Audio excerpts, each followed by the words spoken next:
Hey guys, and thank you for tuning in to today's video. Um, for me personally, I definitely wanted to say that this video is going to be big shout out to all of the 202 subscribers that did come watch my videos, actually enjoy them, or like give me feedback on them, and ideally really just talk with you guys and let you guys know how grateful I am to actually have the numbers I do have and have the views that I do have, because the people who came before me and who do content like this, it isn't easy, but I really do appreciate everybody who did come before me, and we're talking about both global and JP players, and definitely wanting to give huge shout outs to all of them, because without them I would have never felt motivated to actually get out there and make the City of Opera Omnia content myself personally. Like when I got into this game my first time, I was here from day one when they first hit from global, and I wasn't too sure how I was gonna go about this game, and here I am years later and I'm using one of my favorite units, but at the exact same time there is some controversy behind him, because he did have a very bugged EX when he first showed up on global. But even through all of that, we did manage to persevere, and we did manage to get a lot of fights done with him. Definitely wanted to give big thanks to Kadaj, just because how extremely well he's been with me in the team comps that I do put him in. I know that it's the mind of the player, but it's the power of the unit, and when it does come down to him, I know that a lot of people really can't see his utility, or a lot of people struggle with understanding how he works. And even though he is like one of those single target units, he definitely cripples the boss. The one that he's looking at gets crippled. So today I wanted to talk about like heroes that reached out and touched me, like actually like what really got me into Final Fantasy in particular. And we are on the first character. The first character here is Zack. I absolutely adored like Crisis Core when that first came out. I played it on the PSP version, and when Zack first hit, I did play the original 7, and I did understand a little bit about his backstory then, but it took a lot of jumps, a lot of hoops, and a whole lot of internet grinding in order to figure out how to find him in the main game. And when I finally got him in the main game, and then when they finally announced they were going to do Crisis Core, I was just like, I really want to understand his character, I want to understand his story. And when I got a chance to really get behind him and actually understand like what he wanted for not only himself, but like the people around him, he ended up being a true hero, not only to the rest of the people around him, but to me as well, because how I grew up, it wasn't easy, but when you can look adversity in the face and actually smile and try your best each and every time, it definitely makes me feel a whole lot better to know that there are game developers or like character writers who can think of characters like Zack, and he is one of my all-time favorites. Always will be. I will die on that hill. I've said this multiple times in probably many different streams with Lost, Cross, and a couple of other people, but if I had to pick, like, I can definitely say for sure that Zack is my number one pick, and I'm going to be going over each pick, and let me know what you guys think in the comment section below, and we will all reminisce and talk about our favorites together, because I really want to do an event for the 200 sub mark, and the greatest way for me to do an event for the 200 sub mark is for me to talk about my top 5 characters. And we're not talking about how strong they are or how they are in the game, but what they mean to me and how you guys mean to me, because you guys mean a lot. Cannot stress that enough. I wouldn't be here today if it wasn't for the people who had belief in me and who had faith in me, and not only that, but who actually take time to actually enjoy my content. I know that it won't reach everybody, And I know that a lot of people have their takes on certain things, and it's fine. But when it does come down to it, I want to be my own person and use my own voice to describe how each one of these characters feel for me. And that's the reason why I use them so much. And as much as I want to use Zack a lot, I know that there are other players who enjoy him just as much as I do. And I want to give credit where credit is due to them. But I know that for me, my second favorite, gonna rotate this here. My second favorite is definitely going to have to go to another Final Fantasy VII representative, but a lot of people have already known this. This one is going to be Kadaj, just because of how he did show up in Advent Children. It wasn't just him, it was two additionals as well, but for him, he stuck out to me because when I looked at his character, only thing he really wanted was to be able to fulfill a prophecy. And even if it is a self-fulfilled prophecy, it is still something that a lot of people, whether you think about it or if you never noticed it, there's a lot of things that have been placed for you that you place on yourself unintentionally. But like when it does come down to it, I feel like Kadaj, as he was a movie villain. A lot of people sit there and said that he was a movie villain, but he was a very misunderstood movie villain until the very end, and it was kind of sad that he had to actually ultimately get beaten for him to really just stand out and ultimately get what he wanted. It was just to be understood, or a mother's love in this situation, because it's very hard to go through life and not, that's the best way to describe it. It's very hard to go through life and not knowing love, and the only love that you can possibly ever really truly know is either a mother or father's or a parent's love. And there's a lot of people who don't get that. So for those who are just looking for a place to belong or just looking for a place to be, for me, that's how I view Kadaj. So he's like misunderstood bad guy, rebel, but like at the exact same time, I guess in this case, he did want to destroy the planet. It's not bad, but it's kind of like he's only doing orders at this point. He's only really following his mother's orders in this case, and it's like big oof. But yo, I love it. I enjoyed his character. I enjoyed his fighting style, and I definitely enjoyed his animations. His animations in the movie and in the game were very strong for me, and that's the reason why I probably will say I go really hard for him. My next favorite, I will definitely showcase my next, and we're going to go to a different genre for this, and I'll put her in now. Beatrix, oh boy, what can I say about Beatrix? Beatrix was the first boss that I came across in all of my time playing Final Fantasy that just completely and totally broke me. Not just physically breaking down the team that I had, but it was just like every single time I fought her, when I thought I got a little bit stronger and I got a little bit better and I got a little bit more weight to me and understanding about the game in Final Fantasy IX, Beatrix came in and destroyed all she destroyed all the Legion of Grandeur. She says that to you, by the way.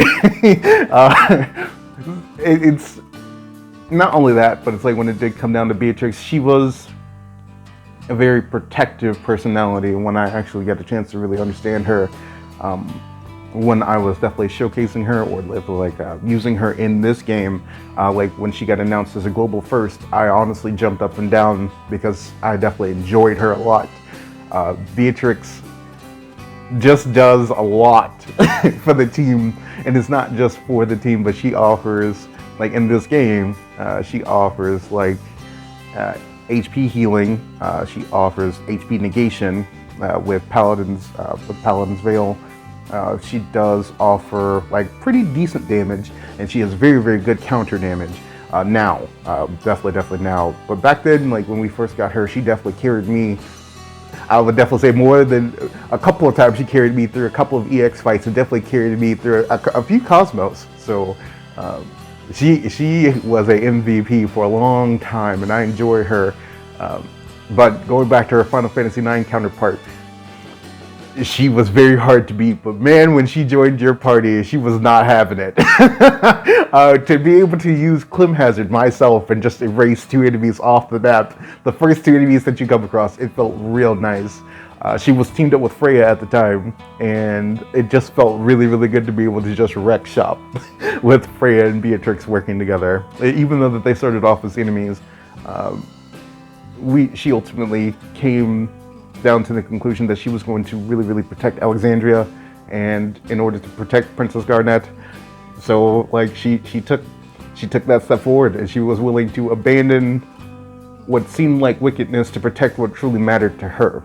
And you'll most likely see that in a lot of the units that I like, they'll either do something one way or another, and by that I mean they either are heroic from the start and they just kind of got more realistic along the way, so they went from being naive to being very human in this situation, makes them very relatable. Or you come across units that did start off against you but ultimately does come to work with you at some point in the story or in their games, and it takes a lot to be able to turn your back on the hand that feeds, because sometimes in those situations not everybody has good intentions, and when it does come down to it, Garnet's mom or foster mother in this situation, especially the Queen of Alexandria herself, she was definitely a little bit deluded, but when it did come down to her, I feel like they actually had like a very good story in Final Fantasy IX, because a lot of the feelings that the characters were going through, Beatrix included, were definitely something that a lot of people experienced in real life, myself included. So it was finding a place to belong, or trying to understand others, or trying to help others. Like, I think Zidane greatest quote, "Do I really need a reason to help someone?" It sticks to me every day. Because if I need a reason to help somebody, that means I'm looking for something. But when somebody truly needs help, it shouldn't be a matter of can or can't. And I'm not trying to mix another saying with another saying, but like, I really do want to help the people that do need help along the way. Doesn't mean I need to give my shirt off my back, but at the exact same time, I definitely, if it's within reason and my power, I can definitely help. But the next character, definitely another character that I was trying my best to not quote exactly, but we'll get there. And we're going to another section. And I wanted to talk about this one. Fourth on that list of top 5 units that I just love to this day is Lightning. The quickest way to describe Lightning to me is she starts off rough, and like I've been known to be a very rough personality to be around from time to time because I'm very blunt. But when it does come down to it, once you get to know me, as you get to know her,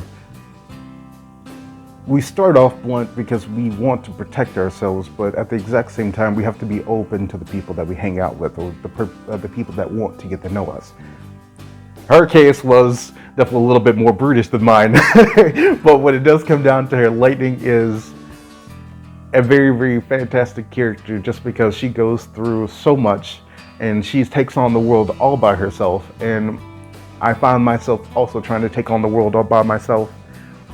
And I did have friends who were fighting right alongside me, and I forgot that they mattered just as much as I did. And when I figured that out, I began to change my focus to wanting to take on the world, to wanting to really protect the people along with me, to face adversities together, because it's not just me going through these motions, it's a lot of other people.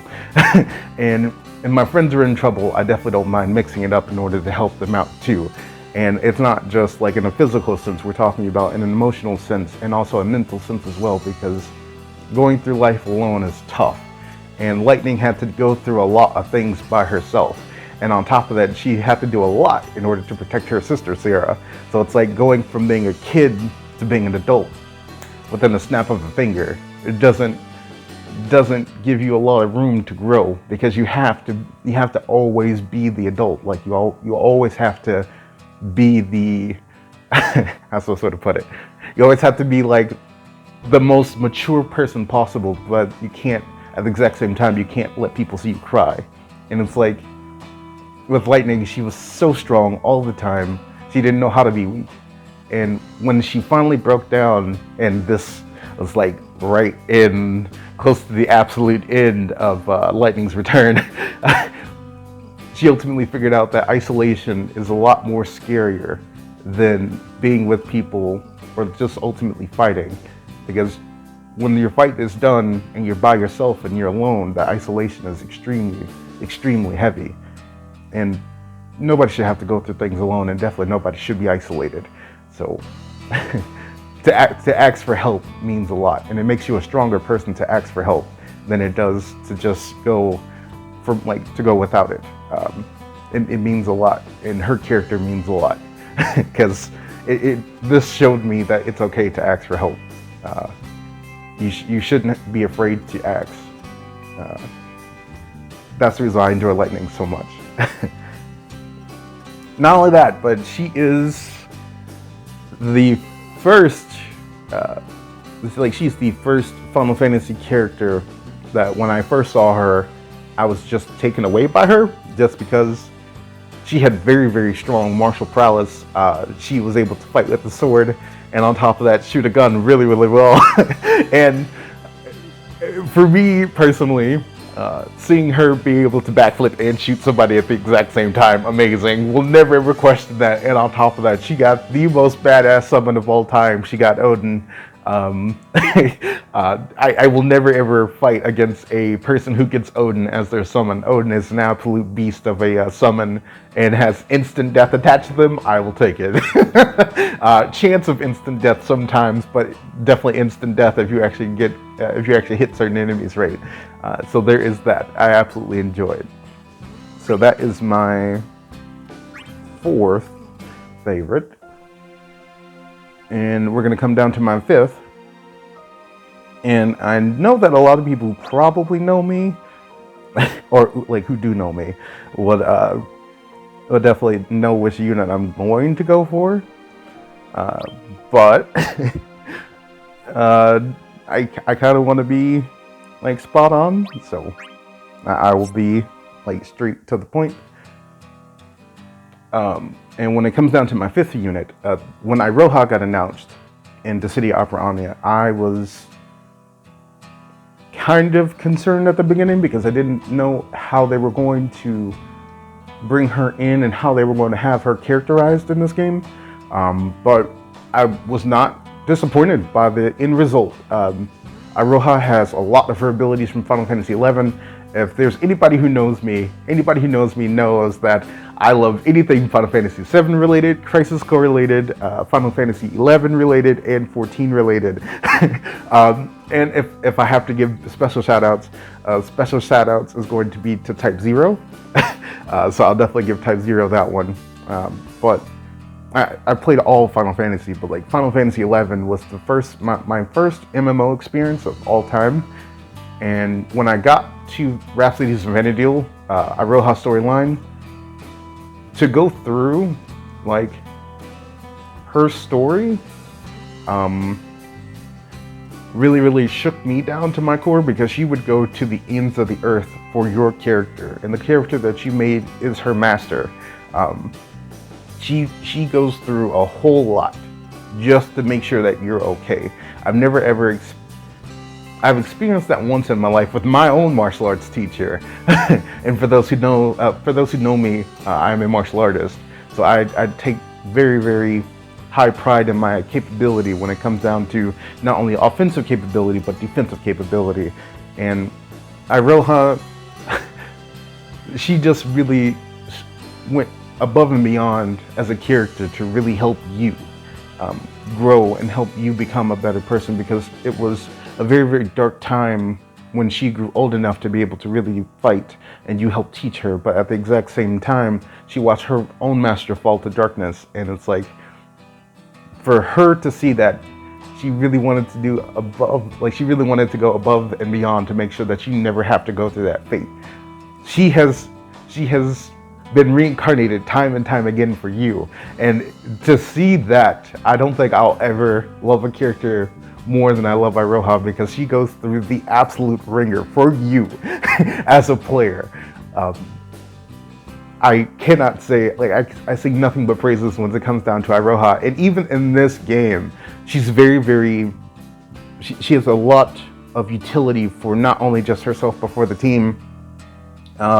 Being able to take away like the entire Brave cost and give you a 20% discount on your Brave. So that way, if you are using HP drops, you don't use it all, you retain 20% of it. So that's nice. So she definitely heals the team. She's definitely a supportive figure in the team, while also being an offensive unit in the team as well. She can be, I know a lot of people don't like her damage output personally, but for me, if I'm going to build a unit, I'm definitely going to bring a team that supports everybody in the team. It's not just showing off one unit, but showing off all units in the team. And Iroha is able to bring a lot of units to the forefront, and she is able to make sure that a lot of team members won't get broken at the exact same time. So she does have the ability to keep people's Brave in check and also keep people from being broken. If there's like 5 billion HP dumps built into a hit, yeah, I can't stop that, sorry. But when it does come down to her, she's very, very supportive, and I enjoy her. Just to have her here, she's an absolute favorite. Just to see her in game too, 100% with it. And I do have one honorable mention. And the honorable mention, I definitely wanted to talk about him a bit. And I know that when he first hit global, I remember when he hit JP for the first time, and I thought how busted his mechanics were, like how strong he was when he first hit. And I've done a lot of solos with this man, but we'll talk about the true king himself. Definitely wanted to talk about this guy. So we got Arden here. Do 100% love Arden and his character. I seem to like villains who turn heroic for sometimes, and you really can't understand his character until you actually play his DLC or read a lot of the lore behind Final Fantasy 15. And I know that a lot of people don't like, or they've made memes or jokes about how, if you want to understand this character, please buy this DLC. When it did come down to Arden, I did get his DLC because I really wanted to understand him more. Because when I first met him, I thought he was a prick. I thought he was a very, very massive, egotistical maniac. But at the exact same time, he was a very charismatic one too. It's like you couldn't resist his charm. When it did come down to Arden, and especially in the city of Opera Omnia, he longs to be a part of the light, but at the exact same time, nobody here is going to give him the time of day, because everybody only knows the recount of incidents that pretty much Noctis retells. And it's like, even still there, he wants to be a part of the light, and he definitely goes along with the team sometimes, and he definitely helps the Warrior of Lights in this situation as well. But like when it does come down to Arden goes through just as much, if not worse, than more villains. And we're talking about going to the absolute abyss when it comes down to darkness, and being able to live there and can't die, like forever stuck there. And the only thing he ever really wanted to do was help his people. And the fact that he was able to take away their sicknesses and their ailments back then, like during his storyline, and really take them all upon himself, ultimately changed him to something else. And it's funny how he goes from being the king to being an evil entity. And the only thing he really wanted to do was help others. I guess that's a prime example of good intentions paving an evil path in that situation, but or something along those lines. Forgive me, I'm not too great with analogies sometimes, but in this situation, I completely and totally understand where Arden comes from. Being frustrated, being angry for being locked away for years upon years, but it's like, can you really blame him? Like, to be removed from your own kingdom, to want to help others, to go from helping others to just going to absolute loneliness. That shouldn't be the case for anybody, but ultimately that's how his story did turn out. And even in the end, he did get his wish. He did remove the Lucis bloodline, but it's like at the exact same time, he never really had a chance to really live his own life. And it's like his own life was taken away from him by brute force, like ripped. So for those who did not play his DLC, or for those who do not know anything about him and Caius are my, if I can give another honorable mention, I don't want to make this video too long, but Caius is definitely another one too. But when it does come down to Arden, I really, really enjoy his character. And for those who take time to actually look and actually like go back and check out all the characters I talked about today, definitely give him one look. Like definitely give him a look. If I could pick more, I would, but for now, I'll just leave him as an honorable mention. But hopefully, you guys learned a lot about me today, and hopefully, I can do like this is a good enough 200 sub mark to let you guys know how much I appreciate every single one of you guys. Not just particularly some people, but everyone. I definitely want to give big thanks to those who did give me shout outs here and there, and who definitely shared my work, because again, making content, it isn't easy, but like at the exact same time, I do want people to know that I really do enjoy when people actually take the time to actually take the time to watch what I do. And if my work does help other people, I'm glad I'm able to do that for other people. Or if I can give other people ideas about how some units work, even better. I definitely want to showcase the underdog, and I think Kadash was one of the most underrated characters of this game, and I'm going to stick with that statement. And when it does come down to it, he gets an epic C90, but even all the way up until C90, he still works fantastic. And I really, really wanted to showcase that. I know a lot of people would say that you're just pretty much proving this point to just yourself, because a lot of people would not like even bother to look 2 ways, like, or to lose 2 winks to sleep over it. But like in this game, you can run your favorites, and if you have a team comp and a productive team comp, you can definitely run any unit that you like. I'm a firm believer in that, and I stand by that statement. But when it definitely comes down to it, your ability to pull things together and pull through things, even if they look like they're impossible. I've seen videos that were doom posting certain things, and I've seen people's takes on things that are just like, it's impossible without this character. I'm a firm believer, if there's a will, there is a way, and if I can keep Kadash relevant all the way till C90, I'm going to try. You definitely can't say I didn't give it my best, and ultimately, I do want to become like the characters I talk about. And it's like, when it does come down to it, I kind of hope that I can be kind of like inspirational to you guys too. It means a lot. It definitely means a lot. Thank you guys from the bottom of my heart, and truly from using my own voice for this. Thank you. Until next time, guys. I'll see you guys soon in the next Lufinia Plus, and I'll catch you guys later. Take care.